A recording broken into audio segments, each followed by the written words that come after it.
जो मेरे हाथ का पानी नहीं पी सकता, हम अपने गले में डाले हुए उसको घूमते हैं दिन रात।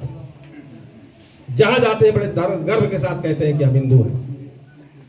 मैं भी कहने, मेरा भी दिल करता है यार कि मैं भी कहूं कि मैं हिंदू हूं, लेकिन मैं कैसे कहूं? जिस धर्म को मैं गर्व के साथ आधारण करना चाहता हूं, वही मुझे कहता है तुम अछूत हो, तुम्हारी जगह यहां नहीं है, तुम जहां से आए हो तुम वापस नहीं चले जाओ। तो धर्म हमारे साथ यही काम करता है। और व्यवस्था क्या कहता है? व्यवस्था कहता है कि ना तुम धन संचय कर सकते हो, ना तुम राजनीतिक अपने अधिकार ले सकते हो, ना तुम मंत्री और प्रधानमंत्री बन सकते हो। ये व्यवस्था कहता है। और राजनीति के लोग क्या कहते हैं कि तुम पढ़े लिखे हुए ठीक है, ये बहुत अच्छी बात है, लेकिन तुम एक भात्र संगठन की नेतृत्व करो। अगर यादव हो तो यादव संगठन का करो, कुर्मी हो तो कुर्मी संगठन का करो, आप चमार पासी धोबी ढांडी हो तो उसका संगठन का करो। अरे भाई, ऐसा क्यों कहते हो? क्या दूसरा व्यक्ति मूल समिति में नहीं रह सकता? हमें निर्देशन देते हो कि अपनी जातियों का नेतृत्व करो, लेकिन एक ब्राह्मण क्या एक ब्राह्मण का नेतृत्व करता है? हमें सवाल करना चाहिए जो भी पार्टी में लगे लोग हैं कि अगर तुम मुझे निर्देशन करते हो कि तुम एक दलित का नेतृत्व करो, तो तुम उसे निर्देशन करो कि तुम भी एक ब्राह्मण का निर्देशन करो, क्योंकि नेपाल में भी बहुत सारे ब्राह्मण हैं। और धर्म जात की बात अभी जो हमारे महेंद्र बौद्ध जी ने कहा था, तो 4 वेद, 6 शास्त्र, 9 ग्रह, 18 पुराण, 124 निषद, उपनिषद, 50 स्मृति और 7 काव्य, उसके अलावा और पता नहीं कितने क्या लिख दिए गए। कहां निपटोगे उनसे? जब तुम्हें हिंदी बोलना नहीं आता है तो संस्कृत बोलोगे, संस्कृत समझ पाओगे? हमें वो हमेशा भ्रम में डालते हैं, क्योंकि उनका प्रमुख भाषा क्या है? संस्कृत है। हमारे लोग अंग्रेजी पढ़ लेंगे, नेपाली पढ़ लेंगे, लेकिन संस्कृत नहीं पढ़ना चाहते। और सारा उसका जितना भी रूल ऑफ कंडक्ट है वो संस्कृत में बनाता है। अब आप बता दीजिए, जो भाषा आपको नहीं मालूम उसी भाषा में हमारा उद्धार करता है, क्या पता मंत्र उल्टा पड़ता हो, ऐसा भी हो सकता है। तो दोस्तों, हमें हर जगह ठगा जा रहा है, याद रखिएगा। इसी बात को कोट करके महामानव डॉक्टर बी.आर. अम्बेडकर और महामानव डॉक्टर गोपाल गुरु, डॉक्टर बी.आर. अम्बेडकर बहुत पहले उन्होंने कहा, हम शिक्षा के बल पर ही सब कुछ प्राप्त कर लेंगे, और शिक्षा से मुझे राजनीति मिलेगी, और राजनीति एक ऐसा चीज है कि आपको राजा बना देगा।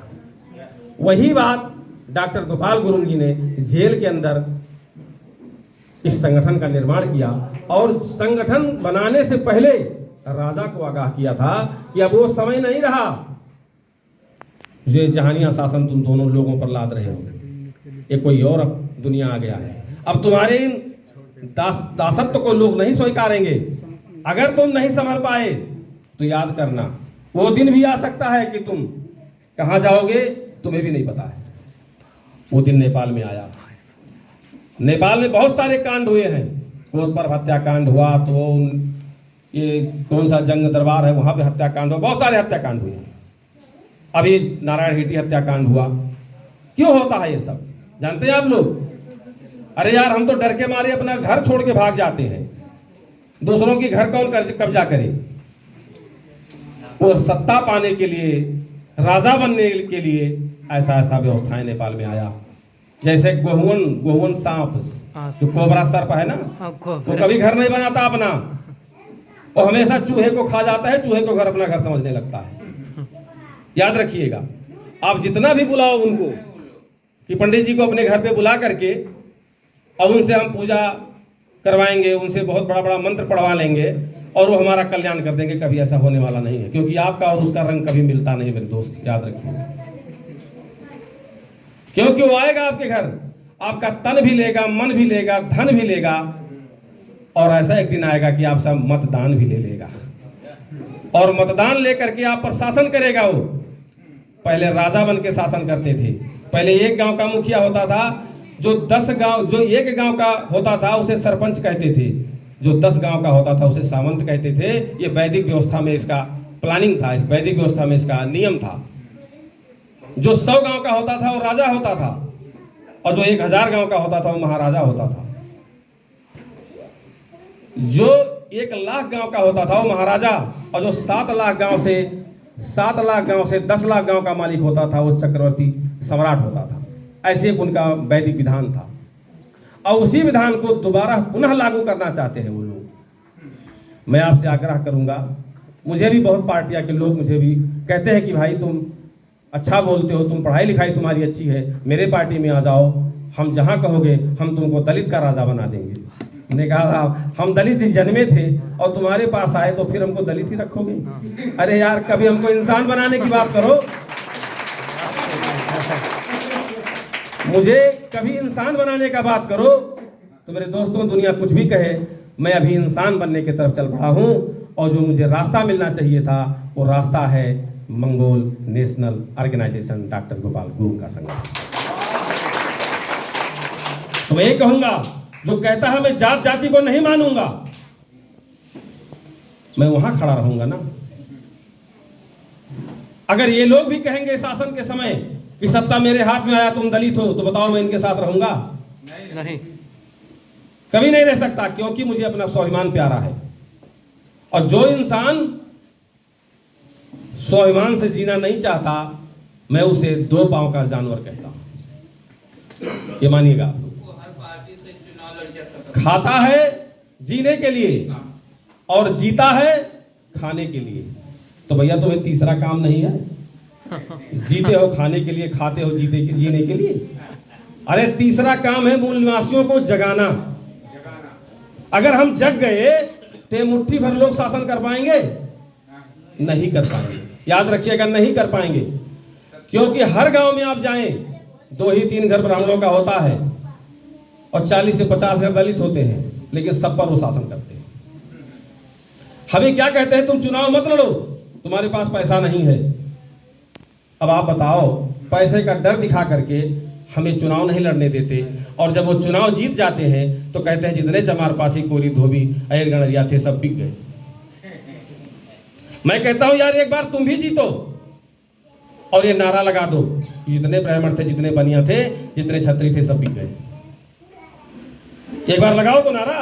बहादुरगंज में नारा लगा था, जब सतीश चमार वहां पे जीते, तो इसका मतलब ये थोड़ी है कि कोई सब बनिया जितने थे सब बिक गए। ऐसा नहीं है। तो हमारे साथ भी ऐसा नहीं है, कोई चमार पासी धोबी नहीं बिकता है, खाली बदनाम करते हैं उसे। तो अगर आपको बदनाम प्यारी है, बदनामी प्यारी है, तो भाई ऐसे लगे रहो, हमें क्या फर्क पड़ता है। लेकिन मैं कहूंगा कि बदलने की कोशिश करो। अगर आप बदल गए तो सारा जमाना बदल जाएगा। जैसे किसी ने कहा था कि हम अकेले चले थे मंजिल पाने के लिए, लोग मिलते गए, कारवां बनता गया। डॉक्टर गोपाल गुरुंग अकेले थे, आज न जाने कितने संख्या में उनके अनुयायी यहाँ पे हैं, उनके समर्थक यहाँ पे हैं। उसी तरीके से डॉक्टर BR अम्बेडकर जी भी अकेले थे, लेकिन उनकी लिखी हुई पुस्तकों ने बहुत कुछ कर दिया। और सन 1956 में उन्होंने बौद्ध धर्म का जो धम्म अपनाया, उससे तो भारत को हिला के रख दिया, पूरी मनवाद की जड़ें हिल गई। और अब ये कह दे कि हम पर वो हावी हो जाए, तो मैं आपसे वादा करता हूं ये ब्राह्मणवाद मुझ पर हावी नहीं हो पाएगा। अगर हम लोग चाहें तो पुनः फिर इसे यूरेशिया हम भेज सकते हैं। तो मैं ज्यादा समय नहीं लूंगा, मैं बहुत ज्यादा समय नहीं लूंगा। आप लोग काफी समय से बड़े ध्यानपूर्वक हमारी बात को सुना, इसके लिए मैं आभार व्यक्त करता हूं। और अब कृपया मैं साथी को बोल चुका हूं कि नाश्ता तैयार है, तो एक बार मैं नारा लगाऊंगा और उस नारे के साथ इस कार्यक्रम का समापन होगा। नारा है, मैं बोलूंगा बोल 85, आप लोग बोलेगा जय मूल निवासी। बोल 85, बोल 85, बोल 85। बस दोस्तों, इसी के साथ रामचंद्र साहब आप संघर्ष करो, रामचंद्र साहब आप संघर्ष करो, हम तुम्हारे साथ हैं। जय मंगोल, जय मंगोल, जय मूलवासी, जय मूलवासी, जय डॉक्टर गोपाल गुरुंग, जय डॉक्टर गोपाल गुरुंग। प्रेसिडेंट बिरलाल ओलाहंग राय साहब जिंदाबाद, जिंदाबाद, जिंदाबाद। जीवन मंगोल साहब जिंदाबाद, जिंदाबाद। तो दोस्तों, इसी नारा के साथ आज का ये कार्यक्रम मैं समापन होने का घोषणा करता हूं।